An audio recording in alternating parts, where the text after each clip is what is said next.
নির্বাচনের আগে জনাব তারেক রহমান বলেছেন যে তাদের ওয়াদা ঠিক নাই, তাদের কোনো ধর্ম নাই। কিন্তু যারা নির্বাচনের পরে ক্ষমতায় গিয়ে যারা জুলাইয়ের সাথে গাদ্দারি করেছে, আজ আমার খুব জানতে ইচ্ছে করে তারা কোন ধর্মে আছে। সম্মানিত উপস্থিতি, আমি বলতে চাই যারা এই জুলাইয়ের সাথে গাদ্দারি করবে, যারা হাদি হত্যার বিচার নিয়ে বানচাল করবে, যারা শাপলা চত্বরের গণহত্যা নিয়ে বানচাল করবে, যারা পিলখানা হত্যাকাণ্ড নিয়ে বানচাল করবে, যেভাবে স্বৈরাচার শেখ হাসিনাকে বাংলাদেশের মানুষ বিতাড়িত করেছে, তাদেরকেও বাংলাদেশের মানুষ ক্ষমতাচ্যুত করে বাংলাদেশ থেকে বিতাড়িত করবে।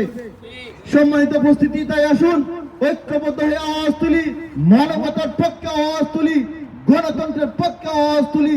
যে জুলাইয়ের জন্য শহীদ হয়েছে আমার ভাই হাদি, সেই জুলাই সনদ বাস্তবায়ন হয় না যদি ছাড়তে হবে গদি।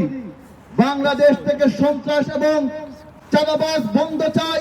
সময়ের দাবি এখন নিরাপদ বাংলাদেশ চাই।